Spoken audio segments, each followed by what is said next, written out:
Jak już pewnie zauważyliście po tytule, głównym bohaterem tego odcinka będzie Slay the Spire, czyli gra wydana nakładem wydawnictwa Portal Games, która można powiedzieć trochę wstrząsnęła naszym rynkiem, wyprzedając się już na poziomie przedsprzedaży. No ale jednak, ten odcinek myślę będzie troszeczkę inny. Dlaczego? Długi czas zastanawiałem się, co można byłoby zmienić, jak można byłoby zainteresować osoby do obejrzenia naszego materiału, jednocześnie wykorzystując naszą formę i nasz format, jaki posiadamy, czyli jesteśmy planszowe newsy. Dostarczamy Wam wiadomości z różnych źródeł, nie oglądając się na to, czy to powiedzmy jest w jednym czy z drugim kierunku nam po drodze, czy nie. Staramy się być możliwie jak najbardziej bezstronni. I dlatego właśnie powstał ten oto odcinek. A mianowicie, opowiem Wam dzisiaj pokrótce, czym jest Slay the Spire. Ale opinię na temat tej gry nie powiem Wam ja. No bo kogo by w sobie interesowała moja opinia? Mam dla Was zestawienie opinii osób z innych kanałów, które również robiły materiały, recenzje na temat tej gry i postanowiły się podzielić bardzo krótko swoją opinią, co sądzą o Slay the Spire, a ewentualnie jeśli któraś z tych odpowiedzi Was zaciekawi, to zapraszam do zobaczenia ich materiałów pełnych, gdzie będziecie mogli się zapoznać już z detalami i z dokładną analizą tego tytułu. No ale nie przedłużajmy. Ja jestem Cyprian. Zostańcie, żeby dowiedzieć się więcej. Podoba Ci się to, co robimy? Wesprzyj nas na Patronite i pomóż nam tworzyć więcej, bo z nami wiesz, co jest grane. No dobrze, najpierw, żeby tradycji stało się zadość, troszeczkę informacji pudełkowych na temat Slay the Spire. Slay the Spire zagramy od 1 do 4 graczy, jest to gra kooperacyjna i tutaj czas rozgrywki wedle pudełeczka mamy między 60 a 90 minut i jest to 14+. Jeśli chodzi o czas rozgrywki, tutaj wiadomo, czym więcej osób będzie wspólnie z nami przy stole, tym ten czas rozgrywki będzie się wydłużał. Jest to gra kooperacyjna, więc będziemy razem współpracować i starali się pokonać przeciwników. Slay the Spire, jakbyście nie wiedzieli, jest adaptacją gry komputerowej, która też całkiem potężnie wstrząsnęła i ma sporo swoich zagorzałych fanów. Nie będę tutaj ukrywał, w chwili kiedy padła zapowiedź Slay the Spire, gra planszowa od wydawnictwa Portal Games, skusiło mnie to do zapoznania się również z tym tytułem na wersji cyfrowej, żeby zobaczyć, jak to później będzie przeniesione, czy będzie to wiernie oddane. Jako wieloletni gracz komputerowy, szczególnie bliskie mojemu sercu są wszelkie adaptacje gier komputerowych, które są przenoszone na planszę. Staram się zapoznać z tymi tytułami i zobaczyć, czy autorowi udało się oddać ducha danej gry komputerowej. Jest to zadanie bardzo trudne, bo wiadomo, że w grze planszowej dużo trudniej i jest to duże wyzwanie, żeby osiągnąć taką dynamikę, te tempo, które tak naprawdę dostajemy przy grze komputerowej. A tutaj przy grze planszowej, no to designer musi się głowić, jak przełożyć dynamikę danej gry na planszę i jak bardzo oddać grę komputerową, przenosząc ją na planszę. Bo jednak to też jest istotny aspekt. Przeniesienie każdego detalu gry komputerowej na grę planszową może nie być do końca dobrym rozwiązaniem. Lepiej, moim zdaniem, trzymać się tu tematu, klimatu, głównych jakichś mechanik i starać się oddać ducha danej gry. Slay the Spire jest grą typu roguelike, tak zwanym rogalikiem. Czyli w chwili, kiedy śmierć dotyka naszą postać, rozgrywka zostaje zrestartowana i zaczynamy całkowicie od nowa. Bogaci oczywiście o doświadczenie i wiedzę poprzedniej rozgrywki i obrać będziemy w stanie tutaj sobie inną strategię, bardziej optymalną do tej, którą zastosowaliśmy przy poprzedniej próbie. Są też odmiany, tak informacyjnie i troszeczkę tak zwanych roguelite gier, gdzie w chwili, kiedy ponosimy porażkę, to jednak cofamy się do początku, pozostawiając sobie część umiejętności, które zdobyliśmy w trakcie rozgrywki. No ale tutaj niestety gra będzie nas kopała solidnie i przy porażce będziemy musieli zresetować całość. Slay the Spire w głównej mierze korzysta z mechaniki deck buildingu. Jedyna taka bardzo kluczowa różnica jest taka, że będziemy mieli rozwój wewnątrz swojej własnej predefiniowanej talii. Każdy gracz ma swoją talię, która jest dla niego stworzona i te karty są dwustronne i możemy je ulepszać, obracając je na drugą stronę. Dlatego też do tej gry zostały dostarczone takie specjalne koszulki, grube, które zakrywają tą tylnią część. I oczywiście po zakoszulkowaniu większości kart w pudełku jeszcze mamy troszeczkę tego zapasu, który możemy wykorzystać do kart, które będziemy odkrywać w trakcie zdobywania kolejnych achievementów i kolejnego progresu w trakcie gry. Ja swoich tutaj deków jeszcze nie odblokowałem. To jest tyle dobra, które tak naprawdę mamy nie otwierać i czekać do momentu, kiedy gra nam nakaże sięgnięcie po te właśnie zdobycze i wdrożenie ich do rozgrywki. Gra dzieli się na 3 główne akty, gdzie będziemy przechodzili po specjalnych mapach, krok po kroku, wybierając sobie ścieżkę do naszego głównego przeciwnika, którego będziemy musieli na końcu pokonać. I tutaj, przemierzając tą mapę, będziemy natrafiać na poszczególne typy lokalizacji, czyli będziemy na przykład musieli dociągnąć kartę wydarzenia, będziemy musieli zmierzyć się z przeciwnikiem, albo trafimy na jakiś obóz, gdzie będziemy mogli odpocząć i trochę zregenerować nasze punkty życia. Trafimy też na handlarzy, z którymi za pozyskane złoto w trakcie walk z potworami będziemy mogli kupować nowe przedmioty i ulepszać naszą postać. Jak przejdziemy dany akt po pokonaniu wszystkich przeciwników, możemy sobie swobodnie grę zasejwować i wrócić do niej przy kolejnym jakimś spotkaniu z naszymi znajomymi i rozegrać kolejną partię. No i tutaj zaczynają się schody. Możemy sobie tą grę zasejwować w takich oto koszuleczkach. No muszę przyznać, że jakoś tak to nie przystoi do tego, co oferowane było mi przy reszcie komponentów tutaj w tej grze. Ale też możemy się w sumie pozbyć tych folijek i kupić sobie od Gaming Forge takie oto planszetki, które mają płytkę taką zamykającą i te planszetki trzymają się na magnesie i możemy sobie trząść zawartością i nic nam nie wypada i mamy to wszystko zamknięte. Na przybitkach możecie zobaczyć, jak prezentuje się dokładnie z detalami ta planszetka. Mamy na niej miejsce na położenie naszego deka. Mamy tutaj specjalne wyżłobienie, gdzie możemy umieścić karty discardowane. Mamy też miejsca na zdobywane w trakcie rozgrywki eliksiry, artefakty, które wpływają na naszą postać. Oraz oczywiście miejsce na samą planszetkę postaci, gdzie możemy sobie trakować nasze punkty życia, bloku czy naszej energii. Jest też miejsce na powkładanie sobie żetonów monet, które potem będziemy wydawać, żeby uzyskać lepsze przedmioty od handlarzy. Produkt jest naprawdę godny uwagi, jeśli wpadliście jak śliwka w kompot w tą grę. No dobrze, opowiedziałbym wam mniej więcej w skrócie, na czym polega Slay the Spire, czym jest, na czym się opiera, jakich mechanik możecie się spodziewać przy sięganiu po ten tytuł na swój stół.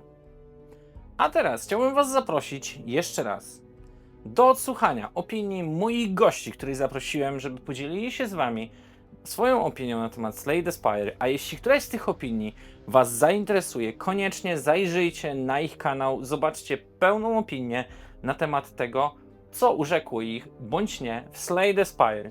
Wszystkie linki do materiałów moich gości, których zaprosiłem, którzy poświęcili swój czas na nagranie krótkich, dedykowanych materiałów, znajdziecie tutaj w linku w opisie na dole, jak sobie rozwiniecie pod filmem.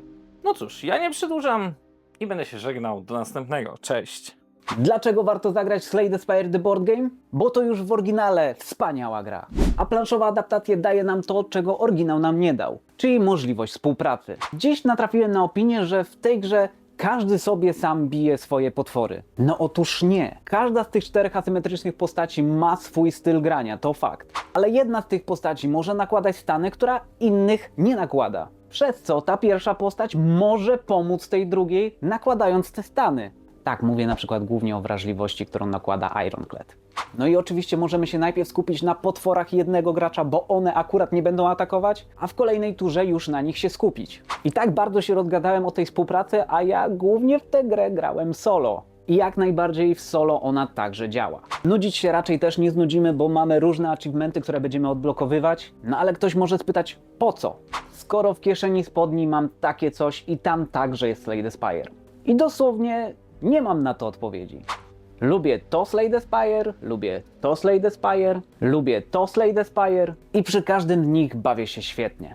Ale wiem za to, co jest największym minusem tej gry. Największym minusem Slay the Spire The Board Game jest to, że kupiłem angielską edycję na tydzień przed PortalConem. I wydałem bardzo dużo pieniędzy, żeby się dowiedzieć tego, że za jakiś czas będzie wersja polska. Tak, a teraz mam już wersję polską. Hejka! Deck buildery zazwyczaj kojarzą nam się z krótką, 20-30 minutową rozgrywką, która jest przede wszystkim spięciem dwóch osób albo większej ilości osób, ale jest zazwyczaj walką i czymś, co kończy się szybko i możemy zacząć kolejną rundę, ale to już z zupełnie innym zestawem kart. No i jeżeli ktoś tak myśli o Slay the Spire, to się bardzo myli, bo to malutkie, czerwoniutkie pudełeczko to nic innego jak planszowa wersja gry wideo, którą pewnie znacie. I tak, w tym małym pudełeczku zmieszczone jest wszystko, co było w grze wideo i jak możecie się domyślić po rozmiarze tego, to nie jest 20 czy 30 minutowa rozgrywka. Ta gra ma to do siebie, że po prostu pochłania nas do reszty. W grze musimy pokonać wszystkie potwory, więc idziemy dalej naszą ścieżką i próbujemy je pokonać w jak najszybciej, w jak najlepszy sposób. Dobieramy najlepsze karty, jakie nam się tylko trafią i już nam się może wydawać, że mamy wspaniały deck, że nasza ręka w tym momencie jest tak mocna, że żaden potwór po prostu nie jest w stanie nam nic zrobić. No i zazwyczaj znajdzie się jakiś taki potworek, który wylezie, ma 1 500 100 900 ataku, jednym ciosem robi pyk, i my zaczynamy wszystko od nowa. I tak, to jest właśnie Slay the Spire. O każdej właściwie rozgrywce możemy tak gadać bla bla bla i jak najwięcej, bo każda rozgrywka w tej grze jest epicka. Każda walka staje się wyzwaniem, a że gramy przeciwko potworowi razem, dodatkowo nabiera tego aspektu, że warto o tym pogadać. I mogłabym tak gadać i trochę przynudzam już i na tym skończę.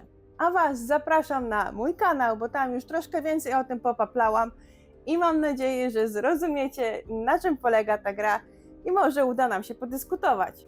Jeśli chodzi o takie gry jak Slay the Spire, czyli właśnie planszowe, karciane adaptacje gier cyfrowych, no to okej, zazwyczaj tu jest duży problem z przeniesieniem i wiadomo, nie da się przenieść tych wszystkich mechanik z komputera, z ekranu na stół. Tutaj było troszeczkę łatwiej, ponieważ Slay the Spire oryginalnie w cyfrowej wersji, no to także była karcianka.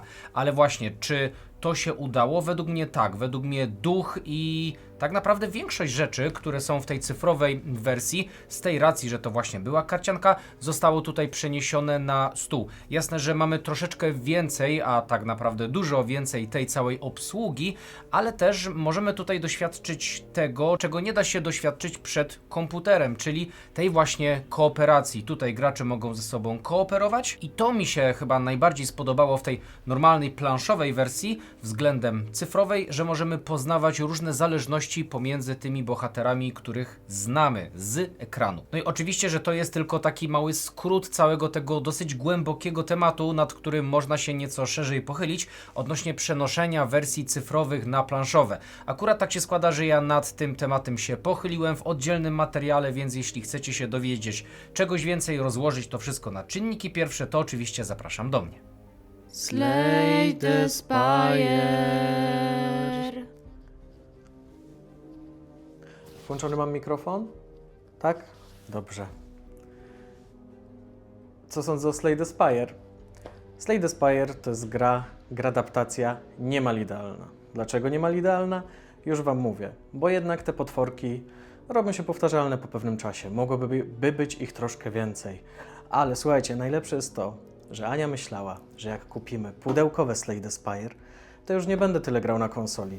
Ale się myliła. Słuchajcie, teraz gram w Slay the Spire na konsoli i jak już Ania jest zła, to rozkładam na stole. Rozumiecie? Gra ma taki sam klimat jak ta konsolowa. Nie ma żadnej różnicy, więc tak naprawdę siedzę przy Slay the Spire jeszcze dłużej. To jest naprawdę dobre przeniesienie mechanik i wszystkiego. Także bardzo polecam i wtedy No Ania jest troszkę spokojniejsza, nie ukrywam, bo mówi, że nie męczę chociaż sobie tyle oczu przed konsolą, także nic, tylko kupować i zamieniać razem z konsolą. Cześć, z tej strony Barolek, I Gandalf. kanał Planszówki Online. Witamy Was w takim nietypowym materiale szybkim, ponieważ Cyprian z Planszowych Newsów poprosił nas, czyli z kanału, który właśnie oglądacie, poprosił nas, żebyśmy powiedzieli co nieco o Slay the Spire, czyli grze, która już jakiś czas temu miała swoją premierę. My swój materiał nagraliśmy. Natomiast co myślimy o tej grze? Ja myślę, że jest całkiem niezła. Jest tu deck building. Jest to deck building, jest to implementacja gry komputerowej, też czysty deck building, który ma kilka ciekawych mechanik. I my jako fani gry komputerowej, ja trochę przed, a Gandalf trochę po, Tak, ja poznałem grę komputerową dopiero po poznaniu gry planszowej, ponieważ na tyle mnie wciągnęła, że aż stwierdziłem, że muszę zagrać w pierwowzór. no i No to i mi się tak. wydaje, że jest dość I tak mnie to wciągnęło, że potem już przepadłem. poszło. A ja poznałem grę komputerową po tym, jak dowiedziałem się, że Portal to wydaje. Mówię, dobra, trzeba sprawdzić, o co tu chodzi. I też wsiąkłem. Natomiast czy gra planszowa oddaje i czy jest godna następcy gry komputerowej? No to dowiecie się u nas na kanale, jeżeli chcecie zobaczyć recenzję. Do którego serdecznie filmu zapraszamy. Tak jest. I pozdrawiam wszystkich widzów Planszowych Newsów, Cypriana, Martę, Piotra i Natalię. I nie pamiętam kogo tam jeszcze, chyba Sydonię. Pa. Trzymajcie się, do zobaczenia. Cześć. Cześć wszystkim, tutaj Greensboardzilli. Dla mnie Slay the Spire jest przede wszystkim grą szybką i nie mam tutaj na myśli tego, że cały akt zrobimy w 20 minut, bo to jest raczej nierealne. Atutem tej gry jest to, że po prostu nie czekamy długo na swoją kolej. Wszystko dzieje się tutaj naprawdę szybko, symultanicznie.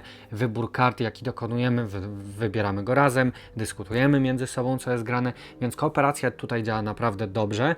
A tak jak mówiłem, nie ma przestojów, bo tę grę śmiało można porównać do Enzenda, który też jest kooperacją i też jest deckbuilderem, no ale tam niestety na swoją kolej musimy często długo poczekać. Tu tego problemu nie ma, dlatego ja polecam Slay the Spire. Mi się on bardzo podoba, no i chyba tyle z mojej strony. Trzymajcie się, cześć, no i pozdrawiam wszystkich widzów Planszowych Newsów. Cześć, z tej strony Marek z kanału Tryb Solo. Co sądzę o Slay the Spire w kilku słowach? Slay the Spire, gra planszowa oparta na bardzo znanej grze wideo. Gra, w której biegamy po pomieszczeniach, tłuczemy się z potworami, tłuczemy się z bossami, zdobywamy nowe karty, skarby, artefakty, starajmy się coraz lepsi. W którymś momencie giniemy, zaczynamy od początku, ale dzięki temu, że poznaliśmy już nowe rzeczy, odblokowaliśmy sobie nowe rzeczy, każde kolejne przejście jest coraz ciekawsze, jesteśmy coraz mocniejsi, mamy coraz większą wiedzę o tym, co może nas tutaj spotkać. Gra kooperacyjna, w którą świetnie gra się solo. Gra deckbuildingowa, zaczynamy z podstawową talią kart, ale zdobywamy nowe karty i ulepszamy te karty, które już mamy. Wciągająca, uzależniająca, walki są szybkie, walki są dynamiczne. Jeśli graliście w grę wideo, no to wiecie, czego się spodziewać. Dlatego, że oprócz tych plusów, które wymieniłem, największym minusem Slay the Spire jest to, że jest to bardzo wierna adaptacja gry wideo i są osoby, które po prostu pewnie wolą zagrać w grę wideo zamiast grać w planszówkę, która jest droga, zajmuje dużo miejsca na stole, wymaga setupu, więc zaletą Slay the Spire jest równocześnie zaleta jest jej wadą, czyli ta bardzo wierna adaptacja. Jeśli chcecie dowiedzieć się więcej na temat samej gry, zapraszam do mojego materiału. Cześć! Slay the Spire, czyli gra oparta o dość podstawowy mechanizm budowania talii. W odróżnieniu od innych gier, gdzie budujemy swoją talię i gdzie mamy taki wspólny rynek, z którego kartę będziemy sobie dokupywać, tak tutaj w Slay the Spire każda z asymetrycznych 4 postaci ma dla siebie dedykowaną talię ulepszeń, z której właśnie tę kartę będziemy kupować, co powoduje, że synergię będzie nam łatwiej po prostu osiągnąć, ponieważ cała ta talia jest skonstruowana pod naszą postać i dokupując sobie te karty, oczywiście mamy jakieś różne ścieżki do wyboru, natomiast kupując z rynku takiego ogólnego, ciężej przeważnie nam jest znaleźć synergię z kartami, które już mamy w swojej talii. Tutaj, przez to, że mamy talię dedykowaną dla naszej postaci, te synergie będą występować zdecydowanie częściej. I jest to jeden z takich większych plusów, które widzę w Slay the Spire, ponieważ wiele gier z tą mechaniką stara się w jakiś sposób twisty wprowadzać w ten mechanizm, tak? Bo jest to mechanizm znany nam od lat. Natomiast tutaj ten mechanizm jest w bardzo takiej podstawowej formie. Czy on się broni, czy też nie, to zachęcam do zajrzenia do mojej recenzji, gdzie bardziej staram się właśnie zagłębić w te tajniki, czy też może w ten mechanizm deckbuildingu, w jaki sposób autorzy tej gry podeszli do tego właśnie przy tworzeniu tego projektu. Ja jestem Patryk z kanału Rzut Kostką i zachęcam do obejrzenia mojego materiału na temat tej gry, a mogę tylko zdradzić, że jest co oglądać i również nie bez powodu moim zdaniem ta gra wbiła się tak wysoko w rankingach BGG. Dzięki, trzymajcie się, cześć! Siemanko, cześć, z tej strony Hajlowski. Odpowiadam na wezwanie Cypriana, żeby opowiedzieć Wam bardzo krótko, postaram się, o tym wyjątkowym tytule, który już chwilkę jest na polskim rynku za sprawą wydawnictwa Portal Games.